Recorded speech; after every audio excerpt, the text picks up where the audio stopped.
Welcome to SportsBeat KC, presented by Big O Tires, and the coverage from Super Bowl week continues. I'm Blair Kirchhoff. Today you'll hear from Chiefs General Manager Brett Veach, who sat down with a small group of reporters from Kansas City for conversations about the improved Chiefs defense, among other topics. He begins the session with a question from our Vahe Gregorian about scouting quarterback Patrick Mahomes when he was in college. After Veach, we're going to play Mahomes' Q&A with reporters. In this interview, Mahomes said he hopes to play the rest of his career in Kansas City, which I believe was the first time he'd said something like that specifically. Finally, I worked on a story today about the Chiefs becoming a popular team not only nationally, but in North America because of their appeal in Mexico and Canada. You'll hear from 4 journalists, 2 who cover the sports scene in Mexico, and 2 from Montreal, here to cover their hometown Chiefs lineman, Laurent Duvernay-Tardiff. We'll get started with our conversation with Brett Veach. One thing just to start us off, it's sort of a funny point, but I saw Peter King mention this thing that I think he told me the other day. Did Andy really tease you about your guy not being on the board with Kuiper, or I can't remember what it was? Yeah, so it was like one of those evolutions where, back in the spring before his junior year, he came back and, like he always is. I mean, he'll come back because he's always working. He's always in the office. So he came back in the office and was, "What are you doing?" And I kind of half jokingly said, "I'm watching the next quarterback of the Chiefs coach, Mahomes." And he just sat there and watched a couple plays. Pretty good. Got some ability. Walked away, and that's kind of how it started. And then during the course of the season, you were like watching tape and some of these throws, like the Louisiana Tech throw and the Oklahoma game, and you're sitting on your video and you're sending them these clips like nonstop. And they got to the point where I'd send them 5 or 6 clips one week, a couple weeks later, and then it got to the point where we were in late November, and I don't know who we were playing, but I sent him 4 more clips. He's like, "All right, dude, just stop. Just we got a ton of time here." So then we transitioned to December, and he calls me in, and he's like, "Hey, what are you doing?" And I said, "Nothing, just back here watching tape. Pop in here for a second." And he's like, "Your boy's not even on here." I was like, "Is he coming out or what?" So I was like, "Coach, it's fine." But it was he said that. I mean, it was he was kind of half joking. He's like looking at this list. He's like, "Your boy's not even on here." It's like, you're watching the right guy. But that's a true story. It was funny. Yeah. It was good stuff. With you and Spagnuolo, I know you mentioned before how you guys wanted directly to work together, and that Andy gave you guys the ability to do that. How would you try to rebuild the defensive line? If everybody knows Chris is coming back for the year, presumably you make the trade for Frank. Just how did you try to build the defensive line with Spags together? Well, I think the first thing is really whatever scheme you run, whether it be a 34 or 43. I think it's consistent with the first thing you have to get wired in your mind is you got to build depth. I mean, you can sit there and identify one great player, but the chances are, he's going to have an injury at some point. And listen, Frank, good. That was real too. That that neck thing. I mean, that was. I mean, I don't know if a lot of guys would have played with that. And then Chris had his deal there too. So I think you first start off with the mindset of just building depth and getting as many quality people as you can. It's obviously a little bit different in regards to 34 outside linebackers as opposed to 43 ends. Yeah. But what we did was we just looked at what was available out there, and I think when we started our free agency review back in December, we looked at every single outside linebacker / DN that would be available, and we're going through the list. And now you're going to watch guys that are likely to be tagged as well. So you're going to look at free agents, and so we looked at the Clownies, and you watch Frank Clark, and he just jumped off the tape because he just plays with a nonstop motor. So that's always, I think, a good place to start with any coordinator. You have a guy that is talented, he's fast, he's long, he's athletic, and he plays hard. And then from there, it was just finding guys that are a little bit more sound in the run, a little bit more gap savvy, and can play reduced and just play with a chip and with an edge. And we had opportunities to go out and get a guy like Okafor and then the Ogba trade, and it was unfortunate that Speaks got hurt too, but we lost. I go back to the depth. So you look at our roster and we're like, wow, and then all of a sudden, we lost Speaks in preseason, and then we lost Ogba, and we lost Okafor. So that's where it goes back to that mindset. You got to have depth because you're gonna, you have to be able to overcome these things. So we lost 3 good players. And we still have a good rotation, so we went out and got Damone Harris, got Terrell Suggs. So to me, I think it starts with just making sure we have, depth and, working with Spags. I think it was just the mindset of, just getting guys that are going to, and it piggybacked to what he says, you got to stop the run to earn the right to pass. So that was kind of the mindset that we were working on. Guys are going to play sound, play hard and run, and then we'll find ways to get to the quarterback. Right. Clark said yesterday you came to him with your list of 10 personnel things or some such that you plan to do, and it seems like a lot to go to him with it. But I wonder how that unfolded with him. Well, I mean, the cool thing about working with Clark is that it was just asked. That's why he said that. So the great thing about working, I mean, Clark is he's great. He's very much like Andy in the fact that he's going to put people in position. He's going to trust you, but he's also, he's involved, not in the sense where what I'm saying in a negative way, where it's like, well, he has such a passion, for the franchise, and he's buttoned up and he's locked in. And as an owner, though, he's able to come in here and just give you like a broad view, an overview, and sometimes that helps reset the button, and you're so locked in and you're kind of so specific in what you're trying to do, where he has a chance to come in and really address you from a more broad view. And it gets the off season kicked off in the right way. All right, just from a broad sense, here's where we are, and here's where we need to be. And then from there, you work your way into, all right, here's how we're going to do it. We're going to start, and then on the coaching side, 4-3. And here's what we're going to do. We're going to have to move on from some players. But what we're going to do is we're going to build our defensive line. We're going to go out and get Frank Clark. We're going to get a safety in the Honey Badger.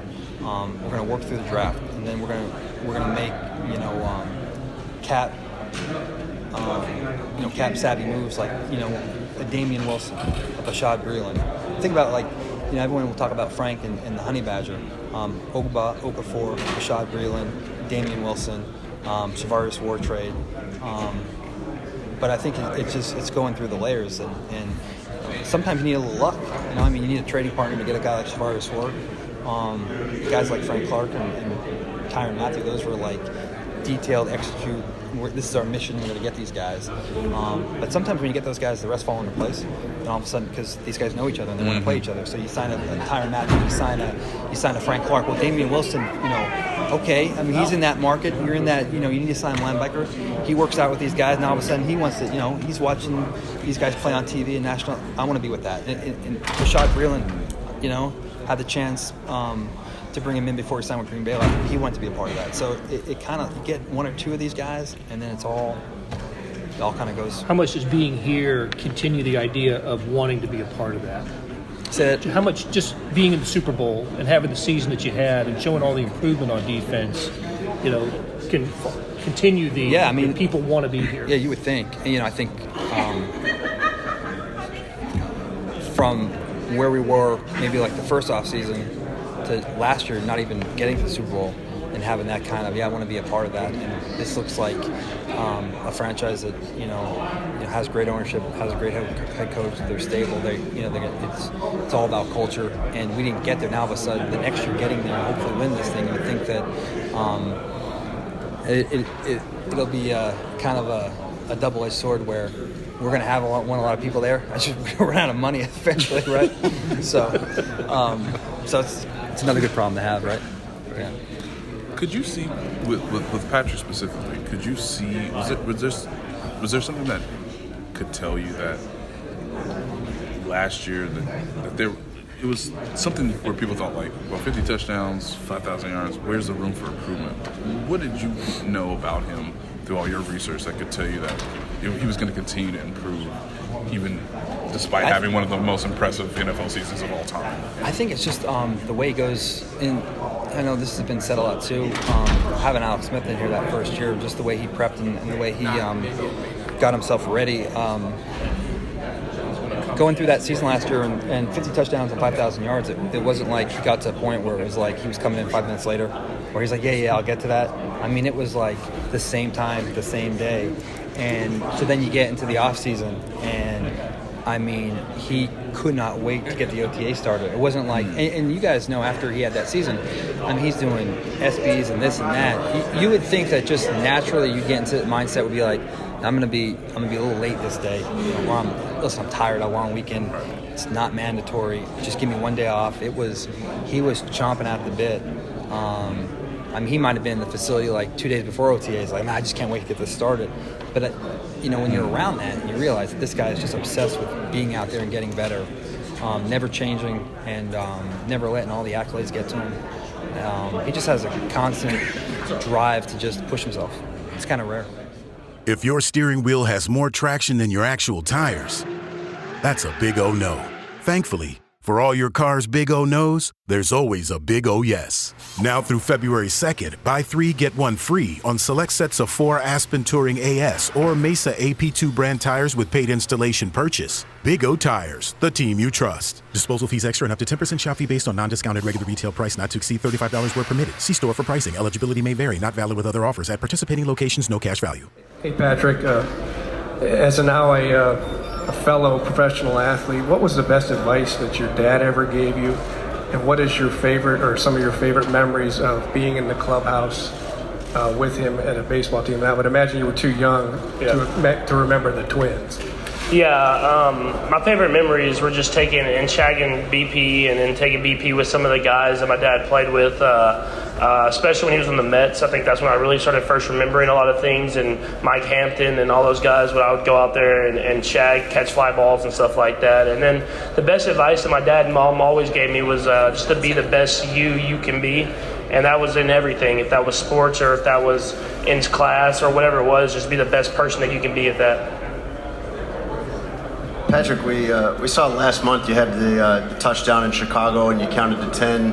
I wonder how often you think about how fortunate you were to land with the Chiefs specifically, and how your career could have taken many different roads if you'd ended up somewhere else. Yeah, I think I ended up in the perfect place. To have Coach Reed and these coaches around me, to have Alex Smith in front of me for a year and be able to learn from him, and then obviously to have all the players that I have around me. I'm in a place where the team was already a winning team, a team that had a lot of success, and I came in, was able to just be who I am, be who I am, and ended up being able to win a lot of football games early in my career. Good morning, Patrick. Every Chiefs fan were grasping for air in October when you injured your knee against the Denver Broncos. What went through your mind? Because it looked very serious. Did you think that maybe your season is over? And how could you recover from this injury so fast? Yeah, I for sure had those thoughts a little bit whenever I had the injury. I think the biggest thing as I looked down and I knew my knee didn't look right, and I thought the worst. But at the same time, when I got back to the locker room and talked to the doctors, they were very positive. And then the next few weeks, with the training staff, they worked me hard to go out there and rehab and do everything the right way, and it helped me be able to come back fast and be healthy at this point in the season. Patrick, how have you and Sammy Watkins kind of connected the last few seasons, and what makes him such a vital part of your offense? Yeah, I think Sammy is a vital part in our offense because of everything that he does in our offense. Obviously, he's had a lot of big games and big moments for us in the playoffs, especially these last 2 years. And then the way he's able to just attract defenders, get some of the best cornerbacks to cover him so other guys can get open, able to recognize the coverages on the fly and get himself open. I mean, he's a guy that's very vital to our offense that's really helped us get to where we're at. Patrick, Coach Reed talked about your leadership. How big a role are you playing this week specifically in kind of keeping the guys grounded with all the distractions that are happening during Super Bowl week? Yeah, I think Coach Reed has put together a great plan for us where we can do stuff with the media, we can do stuff outside of what our normal routine is, but at the same time keeping it as normal as possible. And so with the practice schedule that he's had, with the meeting schedule that he's had, I've really felt like we've kind of kept it rolling just like we would have done if we were in Kansas City. Patrick, over here to your left, can you talk a little bit about Laurent Duvernay-Tardiff and how impressive it is what he's been able to accomplish, and would you ever ask him to diagnose an injury? Maybe if it was last resort, I'd ask him to diagnose it. But for me, it is very impressive with all the work that you have to put in to be great at this sport, and how much studying you have to do that, to be able to go in the off season and get a doctorate degree. And I know how hard that is. It just shows that the hard work and dedication that he has, not only to being a football player, but just to be a person, and that work ethic travels and translates to every aspect in life. Hey, Patrick. I know that you've been on every major stage, but this is the biggest stage. I just wondered, do you pray? I mean, at times like this, you got to get scared, right? A little bit? Yeah, I mean, prayer is something that I do anyways, regardless of what stage I'm on. So that's something that's personal to me that I do. But it's not about nerves. It's about going out there, having fun, enjoying it with your teammates, and just enjoying the place that you're at now, and having fun every day you get to be here. Hey, Patrick, you're already one of the most popular players in Kansas City sports history at a really young age, but I'm curious, off the field, what made Kansas City and the city of Kansas City a good fit for you? It was the people. The people are what really drew me to Kansas City, and what I hope I get to play there the rest of my career now. I mean, just the people and how they accept you, how they care about you more as a person than they do as a player, and how much passion that they have for the Kansas City Chiefs is it's special, and it's somewhere where I want to be for the rest of my career. Hello, Patrick. Good morning. Championship teams always find a way to come back, overcome adversity. You've done that against Houston. You've done it against Tennessee. Let's talk about what are the keys of getting out to a great start, especially in a game like this and against the defense you're about to face. Yeah, I mean, it's funny because the last 2 years that I've played, I feel like we've always got off to great starts and scored a lot of points. And with the last two games, we haven't been able to do that. And so for us, it's about just going in there with the right mindset, not trying to do too much, staying within the game plan, and just playing like we played the last three quarters of both the last two games. And if we do that and just execute it at a little bit higher level at the beginning of the game, we can hopefully not fall behind like we have the last 2 weeks. Patrick, Jose Villalba from Multimedios in Mexico.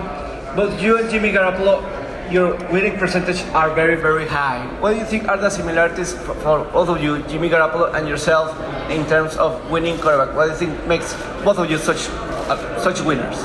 Yeah, I mean, I think Jimmy would say the same thing. I mean, just being in the right organization with the right coaches, with the right teammates. I mean, in this league, it's not about one person. It's not about a quarterback. It's about your team and how you go out there and play as a team and play together. And so I think with me and him, we've been put in a lot of great situations, and then we've just tried to maximize that every single day that we get those opportunities.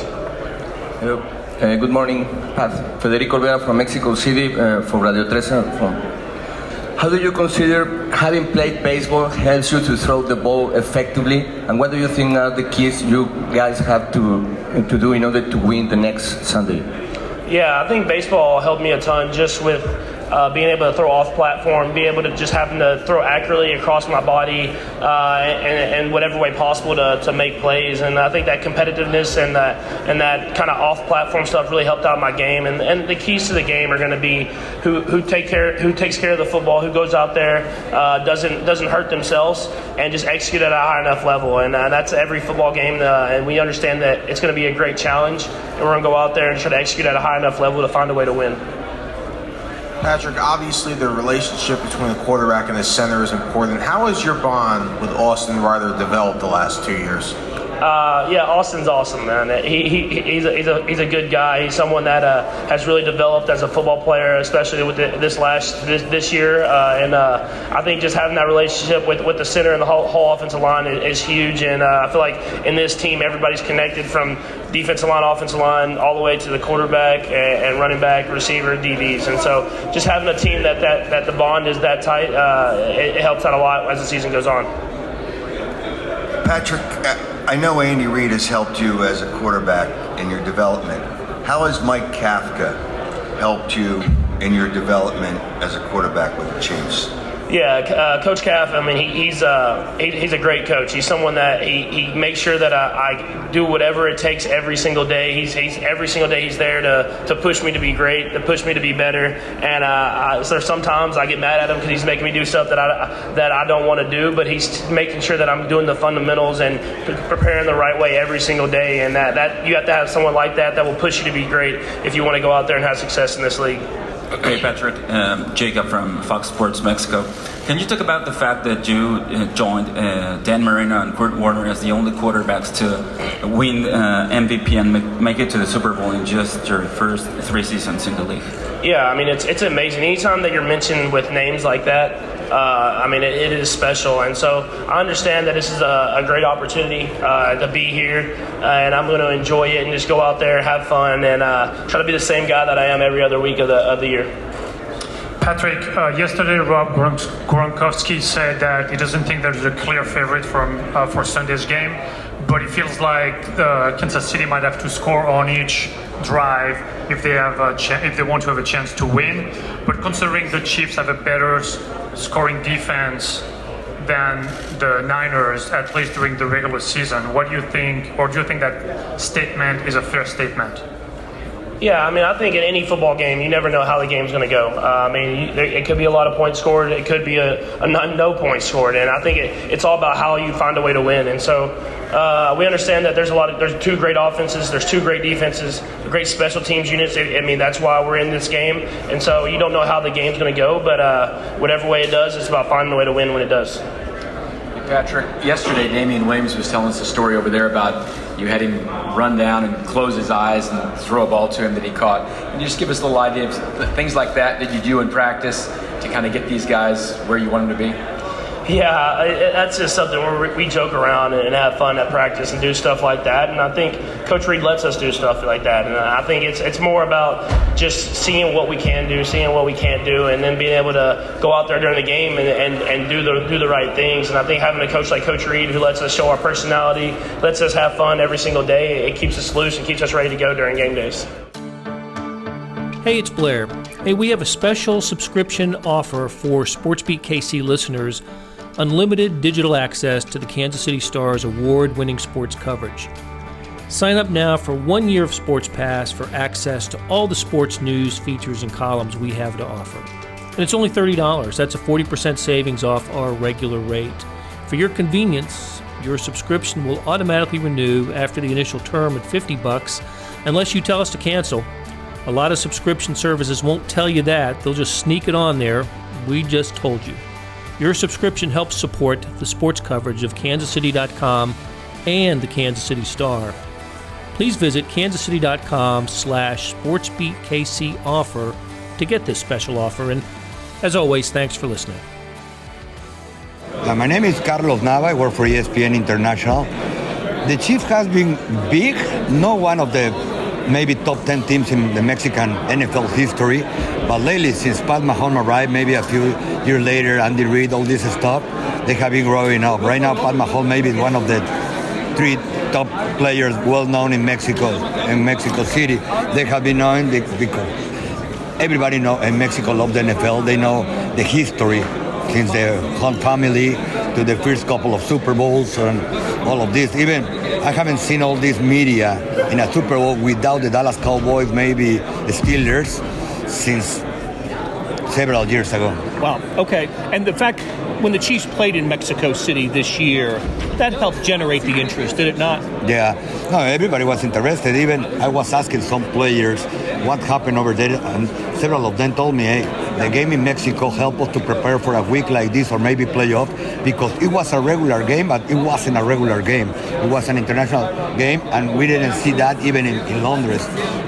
So I think Mexico, right now, the biggest story maybe this week is to find out who's going to play next year in Mexico. Right. More than picking the Super Bowl or whatever. Even my producer sent me a text this morning, hey, can you help us to find out if the Dolphins or who going over there, because there's a lot of speculation. When they learned and it was Pat Mahomes and the Kansas City Chiefs, everybody was crazy. I'm Daniela Limon. I'm from Fox Sports Mexico, North Cone, Latin America, North Cone. And about the Chiefs, fan base in Mexico. It's been growing a lot. Actually, since Patrick Mahomes is a quarterback, more and more fans have been joining the fan base. It's amazing, and I have to be honest with you, the fan base of Kansas, everywhere around, it's amazing because you've been with the team, whatever, doesn't matter whatever it is. And the colder it gets in Arrowhead Stadium, the louder you get. So it's excited to see that more and more fans have been joining the Kansas City Chiefs. They going to Mexico City helped a lot because they're an amazing team. They have an amazing quarterback. I think you're kind of becoming the new AFC dynasty, and you have an amazing talent. So that obviously helps. Mexico City and Mexico fan base for the NFL is growing and has been growing a lot, especially for women and younger kids. So when younger kids start looking at the NFL, they want to see one of their heroes. And Patrick Mahomes, Travis Kelce, everybody here, it's one of them for them. So my name is Stéphane Caderet from Journal de Montreal and Journal de Quebec. I'm Miguel Bugeaud, and I'm from La Presse, which is one of the main newspapers in Montreal. Tell me about Laurent Duvernay-Tardiff, a Montreal player playing for the Chiefs, and what that means to the visibility of the Chiefs in Montreal. I mean, we're spending the whole week here talking about the guy, so he's got this huge media impact over there. And I would say that especially right now as we speak, because the Montreal Canadiens are not doing so good, so he's like this big, huge sports figure right now. And being at the Super Bowl, I would say it's even bigger than it usually is. So I think the Chiefs now are a lot of people's favorite team, which probably wasn't the case beforehand, because it's not a big market team like Dallas or, the Patriots. And I think people that have a favorite team, which isn't the Chiefs, well, the Chiefs just became their second favorite team. So I think most of Quebec and Montreal will be pulling for the Chiefs on Sunday. That'll do it for another episode of SportsBeat KC, presented by Big O Tires from the Super Bowl. Thanks to Randy Mason and Derek Donovan for producing the show, and we'll be back on Friday to talk sports in Kansas City, even when we're in Miami. So long.